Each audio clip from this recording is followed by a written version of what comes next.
choose to not be first. Do we do enough? Well, I never shut up about it. It must have been about 16, 17. We nicked their guilt rings. Right, the bouncer's guilt ring. This is no good for me. That's the reality. If you want the honest truth, and I see it every day.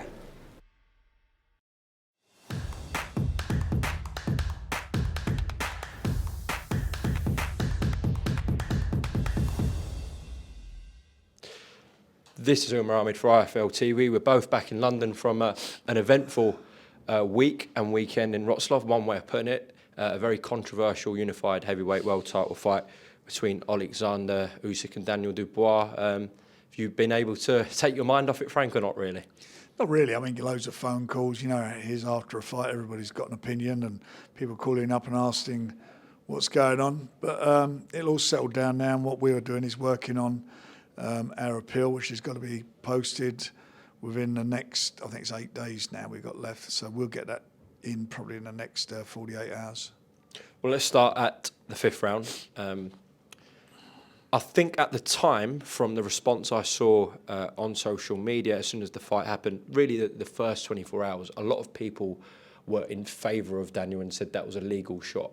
I'd say in the last 24 hours, it's probably swung around and people are saying it was an illegal shot. So what's your case to say that was a legal blow Why are from they Daniel? saying it's illegal? They're saying it's below the navel. It's not below the navel. I mean, look, can you see his navel? Both Daniel's if you look, and Usyk's shorts, I couldn't see their belly button. You couldn't see them. And before the fight, you couldn't see either of them. Both of them had their shorts up, as most boxers do now.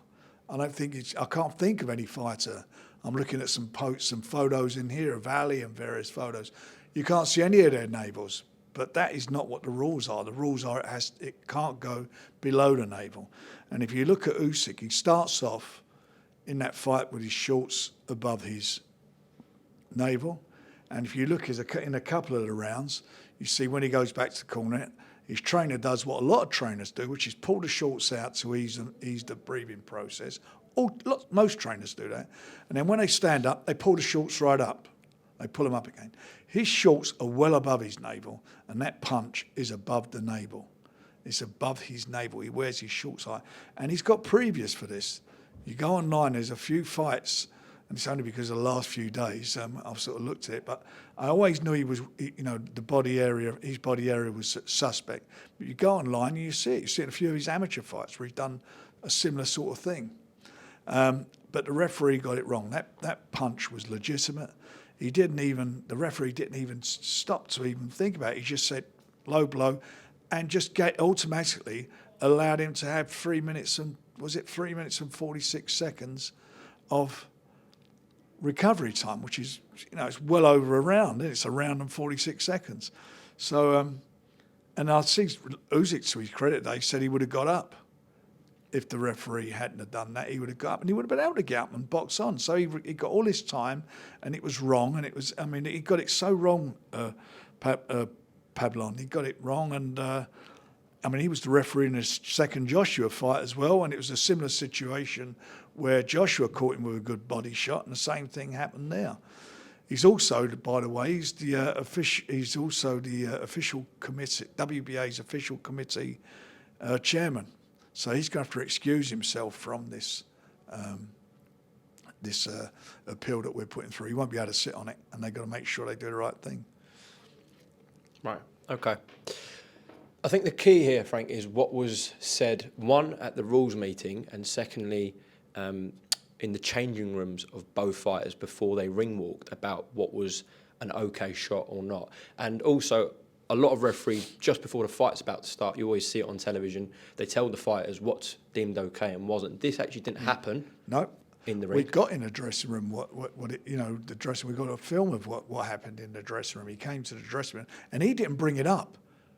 It was brought up by Don Charles. He didn't even bring it up, which is surprising. Well, why do you think the referee didn't bring it up? I don't know. I mean, that's his duty and his job to do that. He didn't do it. And there's also at the rules meeting, they did a rules meeting, a blanket meeting for everybody there to go through it all. And again, it's pointed out what the legitimate area of a punch is. It's not about where somebody's shorts are, that or where they end. That's not what it's about. I mean, if that was the case, Chris Eubank, every shot that had been thrown at him would have been illegal. You know, the height he used to wear his ones. It's not about that. It's about navel. This should not be below the navel, and it was not below the navel. He didn't hit up the balls or anything like that. It just didn't happen. He made a meal of it, and I get that and I understand that because he was hurt. He hurt him because he doesn't like it to the body. And that's why before I said he's going to surprise everybody, he's going to cause an upset. I said, but you know, our view was, if he hits him, he catches his body, it will hurt him, and that'll slow him right down. Well, it didn't slow him down. It took the whole fight out of him, and that was it. And it's it also affected him, Daniel. I mean, that all the momentum went out of it because I thought he was first 2 rounds he lost. I think the next round he sort of settled down a little bit, and then he just didn't get into it again after that. After the long break, I think there was a lot of disappointment there. He still, you know, he was trying still, but I think as the fight was going on, I just felt that he just got, you know, he just sort of got downhearted as a result of that. He said it himself, and you know, he went down to 2 shots, which I would have expected, and I would have liked to have seen him get up from. Well, he did get up from one, and the second one, but I'd like to see him get up from that. But I think that what happened in that round changed the whole dynamic of the fight. And the bottom line is, if you want to be, you know, if you want to be the best, then you want to got to grit your teeth, and you got to go and look at videos of Tyson Fury on the floor and what he did to get up and get back into fights. That's what you got to do. But that doesn't take away the fact that it was 100% a wrong decision by the referee. He didn't give the rule. He did not instruct the fighters, or certainly didn't instruct Daniel or the fighters correctly, and he's got it wrong. We'll come to the ending later because that is another big talking point from the night. But can you just reveal them in the changing room, in Daniel's changing room, what Don Charles said to the referee? I have to put this down a second. Go on.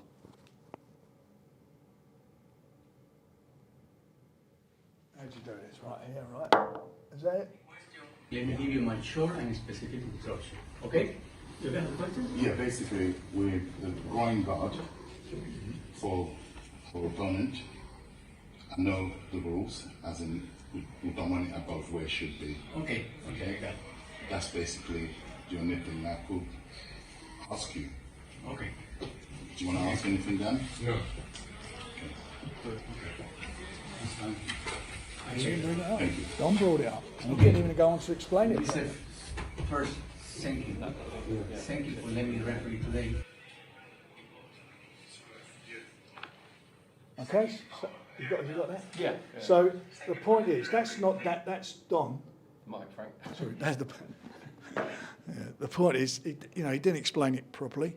Well, he didn't, and Don brought it up, and the reason he's brought it up again because that's what the position was.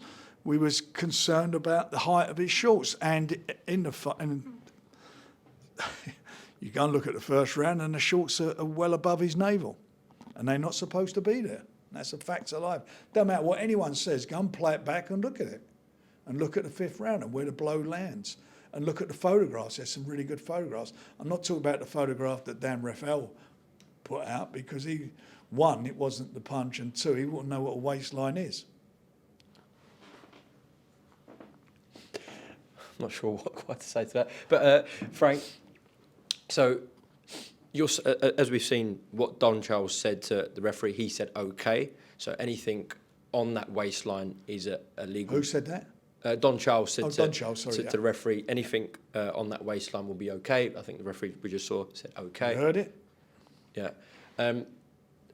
Was there any clips out there, any pictures that suggest the punch that did put Usyk down was under the waistline? Have you seen anything like that? I've seen one slow motion thing, but it doesn't stop at the point of impact. It just shows the arc of the punch. It doesn't show where it is. There's loads of photographs and loads of pictures, clear as a bell, that show where the punch landed. If you remember, when I was in the ring doing the interview afterwards for the World Feed, as I was saying what we're saying now about it was a legitimate punch, all of Usyk's team and people outside the ring were all chanting bullshit. And I said, why don't you put it up on the big screen in, put the replay up on the big screen of the in the venue. And they put it up there, to their credit. It went up there. And what happened? Place went quiet. It just went quiet. How did you keep quite calm on the night? Well, it's pointless. Look, I've been around long enough to know that screaming and ranting and raving ain't going to get me nowhere. All it's going to do is drive my blood pressure through the roof. So it's pointless. And once you get to the stage where the fight's over, they're not going to say, "Okay, Frank, that sounds a reasonable explanation, or your case is we believe your case. Right, let's start the fight again." It's not going to happen. So you've got to let it go through the process and deal with it properly and professionally, and that's what we're doing. And it's. I'm just really disappointed with it because, one, I wanted to be like, who doesn't want to be proved right? You always want to be right. But I wanted to be proven right that Daniel would give a good account of himself and would be a big upset as far as the general view was concerned. And it was a big upset, but unfortunately the referee screwed it up. I mean, you listen to the rules here. I mean, I've got the WBA rules. And Rule 30 says protector. A protector, brackets, belt and cup, shall be required for boxers participating in sanctioned fights. The protector shall not exceed the navel or the superior anterior iliac spine. The trunks shall go 1 inch over the protector, 1 inch. Yeah. Not over the belly button, over the protector. Boxers shall have the trunks and protector available at the weigh-in ceremony so that the supervisor referee may approve or disapprove of them. Before beginning the fight, the referee will verify that both contenders use their protectors below the navel. You seen that in the dressing room? We played it back. Did he do that? Mm. Did he do that? I showed it. Yeah. So, he hasn't done those things. And by the way, Daniel's shorts were over his navel. Like I said at the start of this, a lot of fighters do the same thing. It's over the navel. Yeah. Okay. In terms of the referee, he could have just made an honest mistake then at that moment. Yeah. I mean, I like Pabon. I mean, he's refereed a lot of our fights, but he made a mistake. That's happens. He's a human being. Human beings make mistakes. Because there have been a lot of suggestions from people who are backing Daniel in this and saying it's a legal shot. That the fact that it's absolutely terrible what's going on, of course, in Ukraine with the war, etc.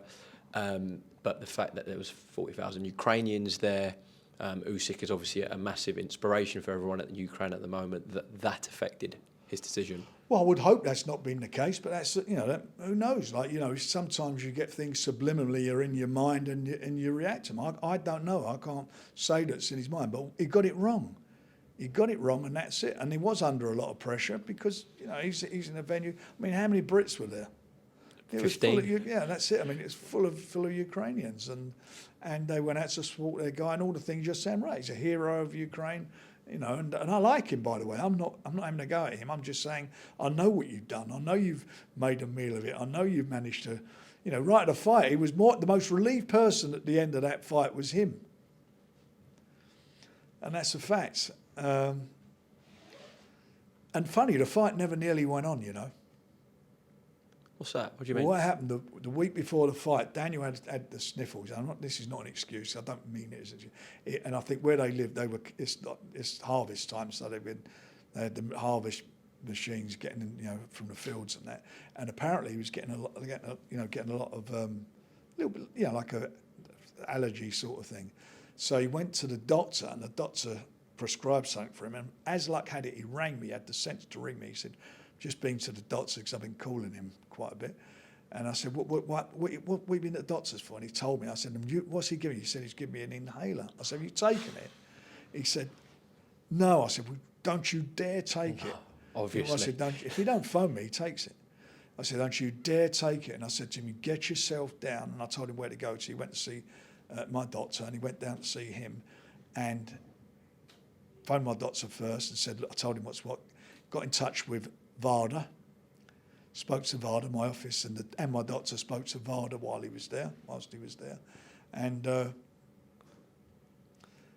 confirmed that it was a banned substance in it. No way. Yeah. So if he'd have took that, not only would he have been found positive, he would have been he would have been banned. Just shows you how easy it's done, unintentionally, if you know what I mean. Well, maybe there have been fighters in the past. Well, there have. I mean, I can think. Billy Joe. Billy Joe. I mean, I don't want to get into it. I'm just saying it's just interests the things that happen before the fight. So I mean, that happened, but I don't know. Look, it is what it is, and we're going to go through the process now, and hopefully, at the end of that process, the worst case scenario is he gets a rematch. Now, I understand Daniel's 25 years old. He's 25. He's got a lot of growing up to do. No, well, before I come on to the ending, I actually mean once Usyk was down, had his time to recover. As I said, I understand Daniel's inexperienced compared to Usyk. I also understand that he might have been demoralised at that point where he believes he's just knocked out Oleksandr Usyk. He's had about 3.5 minutes to recover, but he had 2.5 minutes left in that round. Surely, you guys, Don, everyone in Team Dubois made it very clear to Daniel, if you have him hurt, backed up on the floor, you have to go for broke. Well, you do, but you expect it to be a normal count. True, but so you don't expect. But should he have just jumped on I it? mean, 3 minutes and 46 seconds is a round and nearly a And a third. bit. You know what I mean? And should he have jumped on him? Yeah, he could have jumped on him. And I mean, listen, he weren't. He did try it, but he just didn't get there. And I think also from the fact is, you've got to remember how it was for him. He's calling down whilst that's happening. One guy's getting a rest when he says that he would have got up if he'd have been counting and had to get on with it, but the referee, at his discretion, not at the fighter's discretion, at his discretion, gave him all his time. And at the end of the day, look, you can't. It's all ifs and whats, but it's about learning. In some ways, I think he's in the same position as AJ's in, but he's a younger man. AJ's the same thing, done the same thing. I think he could have done better in that fight, or both those fights. He had not been a critic of him about that. I think Daniel gave him a harder fight than anybody at heavyweight. Yep. I think he did. It was an exciting fight whilst it lasted. But he's got to learn from it, and he's got to grit his teeth, and he's got to, if he wants to carry on, which I know he does, then he's going to have to grit his teeth and get back into this big time and learn. And know what he has to do. Boxing is a tough game. It's not an easy game. You have to grit your teeth. And that's it. If you want it, you've got to go and get it. No one's going to give it to you. So it's in both of your hands, those hands inside their gloves. You're the one that has to go out and do it. You're the one that has to bring home those belts. And he basically he had to win that fight twice. That's what he had to do. TalkSport want to do a live interview. We'll pick this back up. Right, just picking this back up. You've been on TalkSport. I actually listened to it in the next room with your son George. Point that we haven't actually brought up is the fight on the weekend with Jared Anderson. Do you want to just talk about that? I heard you talk about that. Yeah, if you go on Top Rank's website and you look at the highlight reel of Jared Anderson's fight, you'll see the referee. This is the referee. In there allows him, and you can count them, he allows 15 body shots that all go to the waistband of the opponent. 15. Not one, 15. Doesn't stop the fight at all. 15. And nor does the other guy, by the way, make a meal of it. And the referee actually, in that fight, at the start of the fight, said that wouldn't be okay. Yeah. Going to the waistband. Yeah. It has to be above. Well, he says waistband, and like I say, it's navel. It should be. That's in the rules. So that's what he did. Joe Cortez, who's a great referee. I mean, one of the most respected referees in the world. I mean, he said it as far as he was concerned, it was legitimate. Do you believe if Usyk had hit Dubois with that shot and Dubois couldn't get up, what would have happened? I think it would have counted him out. Okay. Let's come on to the big other talking point. We've seen Daniel Dubois get criticism before for the Joe's fight. I thought that was very harsh, considering he had a closed eye. It was fractured. We had 3 fractures, and he had a torn retina that had it carried on, he'd have wound up with a detached retina. That's a fact. So, you know, I'm not going to change my mind, or anyone who's got any brains would. You get a lot of knee-jerk stuff in this boxing game, and a lot of it comes from the other people's fanboys or haters, you know, same old suspects. And in the situation there, it was, if that fight had continued, he would have detached his retina, could have ended his career, or he could have gone blind. And I was sat in the room when the doctor actually said that. So in that one, I completely understand why Daniel took a knee and took himself out of that fight. Probably wouldn't have been in this fight with Usyk if he carried on. However, the shot that ended it on Saturday night in Poland with Oleksandr Usyk seemed like a pretty light shot, not a devastating blow. I don't agree it was a light shot. It was a good stiff jab, and the momentum was he was coming onto it, and he went down. Did he quit? Daniel said because of what had happened, he lost a lot of momentum in the fight. There was this 3-minute 40-second gap where, you know, he cooled down from obviously he was getting into the fight, and he looks up. He said he looked to his corner. These are his words. He said he looked to the corner, and they indicated to him when to get up. But he got up, and the referee called it off. He didn't complain. I was a bit annoyed about that. He could have complained. He didn't complain about it, but that is what his view is. I don't think it's so much that he quit. I think that, I don't know. I just think he did. I think he lost. When he's saying losing momentum is, I don't know, it's the desire to carry on with it or not. I'm not sure, but he stops. He did. That was it, and. But this is the moment, Frank. This is the world title. Three of them. For me, I'm looking at Tyson getting up off the floor, when I thought he was never going to get up in a million years in that first fight he had with Deontay Wilder. I look at that, but look, all knockdowns are different. He did lose his momentum, no doubt about that. I think it did take a lot out of it. But he's 25 years of age now. Like I said earlier, you know, I think he's in a similar position as Joshua's in, except he's got youth on his side. He's now got to, having fought for a world title, know what it takes to win it if something goes wrong, which went wrong with the referee. You can't lose your momentum.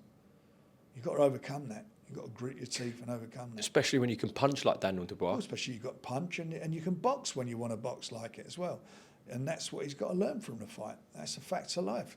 You know, you have to, you've got to get in the trenches and do it. But I can understand why you can lose momentum. I can understand the disappointment. You know, think to yourself, I'm in front of 46,000 Ukrainian fans here. The whole stadium's on his side. They're all chanting. You was there. I mean, he's in the lion's den.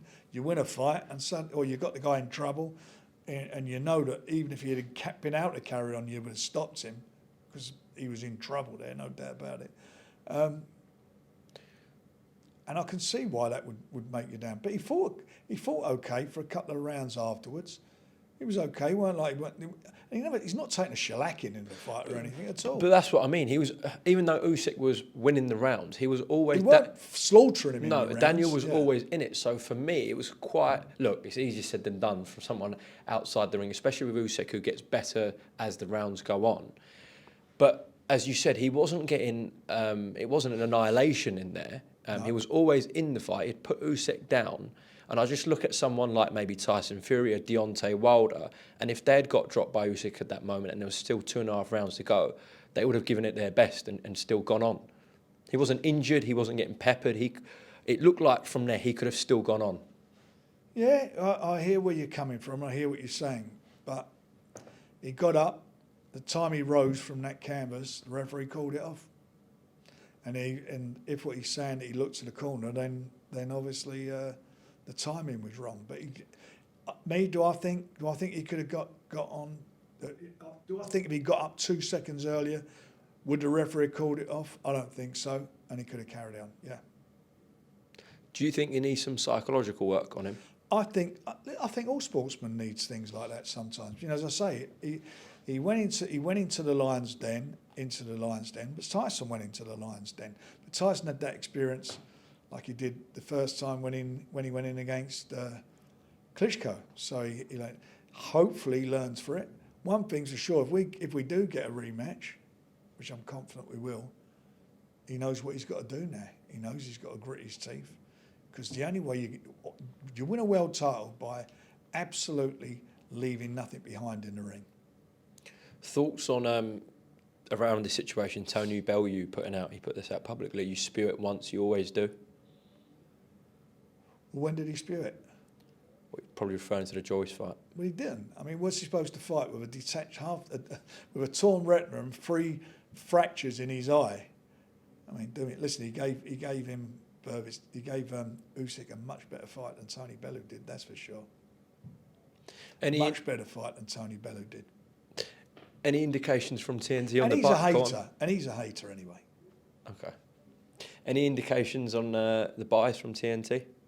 No, not yet. No. Okay. All right. Right. Let's talk about the appeal with the WBA. Has it not gone off yet? It's Monday. No. You got. No, sorry, it's not Monday. Sorry, it's Tuesday at 1 p.m. It's from 10 days. You have to lodge an appeal within 10 days of the result of the fight. When are you looking to get off? I would hope that would go in sometime within the next 48 hours. Okay. And for people who might not know the process and that, you just collate all the evidence you believe? We present our case and reasons why we feel that there should be either a no decision or, worst case, a rematch, and then they'll consider it. That's what happens. So your main priority is to get a no contest off that?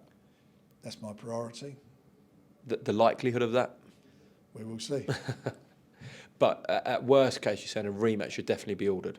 Well, I mean, on the strength, I mean, I don't see how anybody, even Tony Bellews of this world, the facts are facts, and the facts are that was not a low blow, that was a legitimate punch. Go on Top Rank site and look at their fight the same night with Jared Anderson. Just watch it. Not once, 15 shots. So you've got 10 days to do it. You said it's going to be hopefully done in the next 48 hours. So then, if they do believe a rematch should go on, would there be a certain time frame in that rematch has to happen? I don't know. That's to be determined. I'd imagine it'd probably go to another purse bid situation, would it not? That I don't know. Right. I mean, it's a step at a time. Yeah. Okay. Well, please keep us updated with what they say. Of course, will. Once we know, we will do. But it's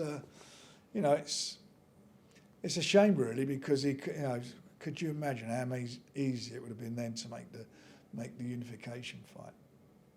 You could have done that in about 10 minutes. Probably. Easily done it. That was what the plan, what the best laid plans, but it didn't work out. So positive stuff on Saturday night.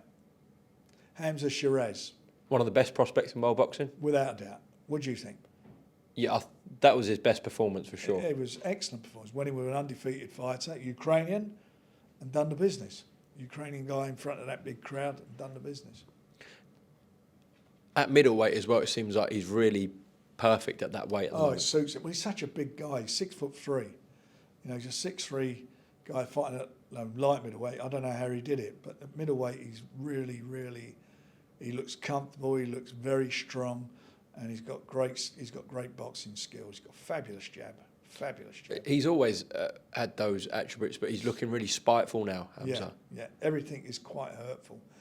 He's like a British Tommy Hearns. That is a big statement. Well, it is though. He's a similar build. He's got the reach. He's got the height and everything, and he's a big puncher. Yeah, I feel like what happened with the main event and the controversy around it, as it did overshadow that. Yeah, it did. You can understand that, but I'm sure everybody who watched it he got a great platform there to show his skills around the world, and I had a lot of positive feedback from that. So with him, he's a fighter. Denzel Bentley's a fighter. I'm sure they'd be happy to entertain that and get a massive British domestic clash on.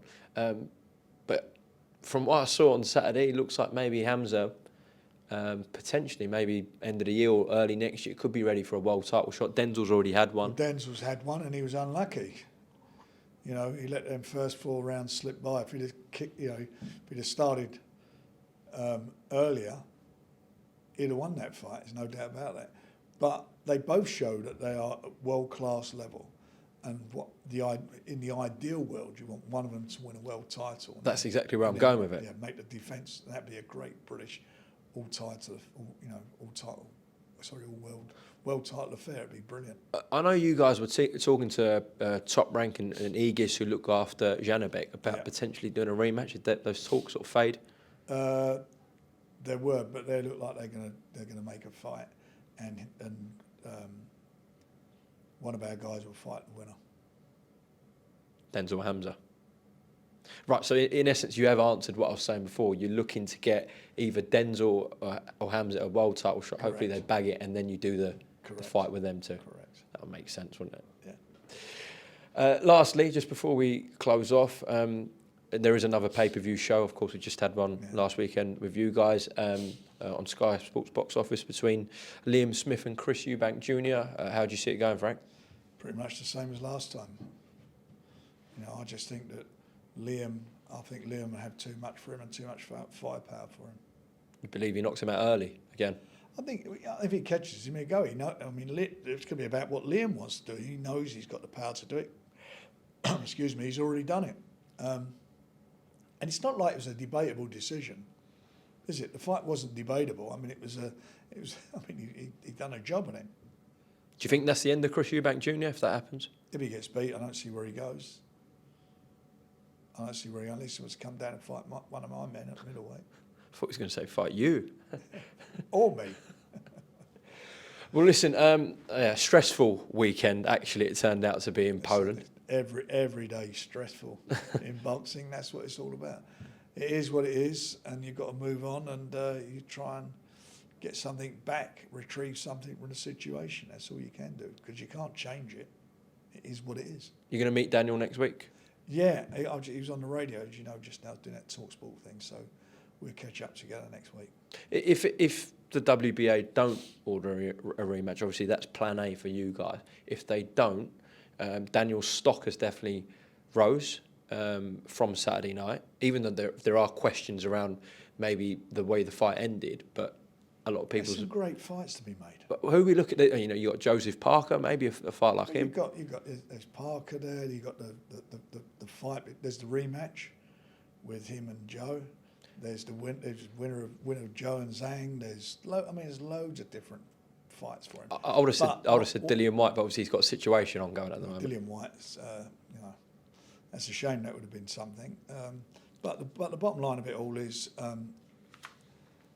as far as he's concerned, we've got to just focus on dealing with the WBA, because I'm hoping we're going to put a wrong right. Okay, Frank Warren, appreciate your time all week, actually, last week in Poland and now here. I'll leave you alone for the next few days, don't worry. It's been a pleasure. Thank you. See you, mate. To not be first. Do we do enough? Well, I never shut up about it. It must have been about 16, 17. We nicked their guilt rings.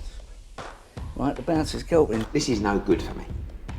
That's the reality. If you want the honest truth, and I see it every day,